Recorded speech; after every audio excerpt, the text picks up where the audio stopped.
O que está acontecendo na Rússia e como que isso pode impactar os seus investimentos? Bom, começando do começo, o que está acontecendo lá na terra da vodka, da marcha do seu amigo urso e também do Vladimir Putin? Pois é, o presidente da Rússia, aquele mesmo que está colocando tropas do exército russo na fronteira com a Ucrânia e tem ligado a luzinha amarela dos países membros da OTAN, que é a Organização de Tratado do Atlântico Norte. É uma organização em defesa militar que tem como membros 28 países, inclusive as principais potências ocidentais. Aí a gente tem Estados Unidos, França, Reino Unido, Alemanha e todos esses países, de acordo com o tratado, se eles forem atacados, eles vão considerar um ataque a todos os outros países. Mas a Ucrânia é membro da OTAN? Não. Acontece que esse é um dos motivos principais pelos quais os países da OTAN acreditam que a Rússia irá sim invadir a Ucrânia, porque a Ucrânia está querendo se tornar um membro da OTAN, assim como a Geórgia. Então, no meio desse imbróglio todo, a gente viu o mercado virar de ponta cabeça. Quais podem ser e estão sendo os impactos disso tudo? A primeira coisa que acontece quando a gente vê risco de um conflito armado, principalmente entre as principais potências globais, é um movimento de aversão ao risco. Ou seja, os investidores começam a ter muito mais cautela na hora de investir, porque um conflito entre as principais potências do mundo claramente traz bastante incerteza. Isso significa que os investidores vão acabar fugindo para ativos mais seguros, como, por exemplo, os títulos da dívida americana, e eles vão sair de países considerados mais arriscados, principalmente os emergentes como o Brasil. Então a gente já tem o impacto na nossa moeda, na nossa bolsa, no nosso mercado de renda fixa, como um todo dessa aversão ao risco. E essa aversão ao risco, ela acaba se juntando com aquela cautela que os investidores já estavam tendo nas últimas semanas sobre a alta de juros lá nos Estados Unidos.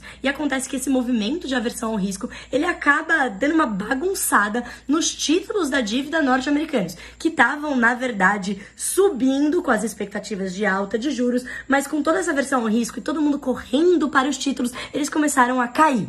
Mas o que acontece é que você tem aversão ao risco geopolítica e cautela com juros subindo e liquidez diminuindo, você tem mercados emergentes sofrendo mais. Um terceiro impacto disso tudo é no petróleo e em outras commodities energéticas. Como vocês devem saber, as commodities energéticas, como o petróleo, o gás natural, o próprio carvão, têm estado bastante altinhas, né? Naquele ao infinito e além, não sei até onde vão, por uma série de fatores, que incluem desequilíbrios causados pela pandemia, como vários estímulos fiscais e monetários ao redor do mundo. Também teve questões climáticas que acabaram atrapalhando, por exemplo, o fornecimento de energia aqui no Brasil.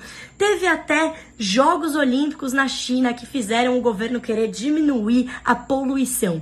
De tudo um pouco que afetou o preço das commodities, principalmente energéticas, que foram lá para a Lua. Se a gente tiver um conflito na região, principalmente olhando para a Rússia, isso pode pressionar ainda mais o preço dessas commodities. Isso porque a Rússia é o terceiro maior produtor de petróleo do mundo e derivados, o que inclui gás natural. Aliás, a Rússia é o principal fornecedor de gás natural para a região da Europa, fornecendo quase 50% do gás natural que é usado por lá. Então dá para imaginar que um conflito pode atrapalhar bastante o fluxo dessas commodities aí, principalmente se o conflito incluir a Rússia e países como a Alemanha, porque a gente tem um novo oleoduto para ser a cerejinha do bolo, que acabou de ser construído, mas ainda não está em operação, que ele liga ali a Rússia com a Alemanha para passar justamente esse gás natural. Imagina se um conflito cai no meio disso tudo, para onde vai o preço do petróleo e do gás natural?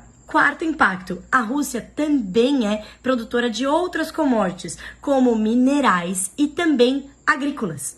Então, por exemplo, se tiverem sanções econômico e financeiras contra algumas das grandes empresas que têm sede lá na Rússia e produzem bastante desses minerais usados na produção industrial no mundo inteiro, imagina se não ia atrapalhar as já atrapalhadas cadeias globais de produção, que estão com muita falta de insumo, que o preço de tudo tá lá em cima e que tá atrapalhando toda a produção industrial global e que agora tinha começado a voltar ao normal. Além de tudo, imagina se começa também a faltar trigo, que a Rússia está se tornando um dos maiores produtores do mundo. Ou seja, nada bom para essa inflação global que já tá lá na lua. Beleza, e agora? O que fazer com os meus investimentos? Eu vou sair correndo para me proteger? Vou desfazer minha carteira inteira?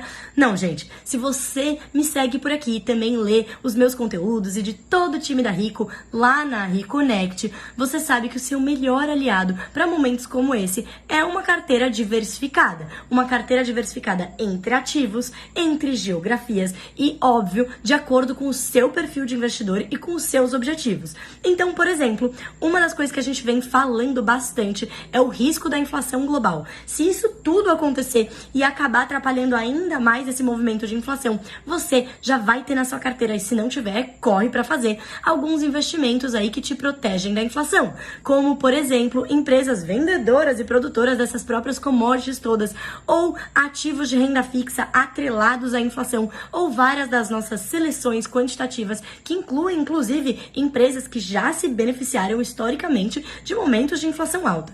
Então, gente, o seu melhor aliado vai sim continuar sendo a diversificação. Não é hora de pânico, principalmente porque nada ainda foi decidido. A gente tem que continuar acompanhando os próximos passos, no caso aí da OTAN, da Rússia e todo esse cenário geopolítico.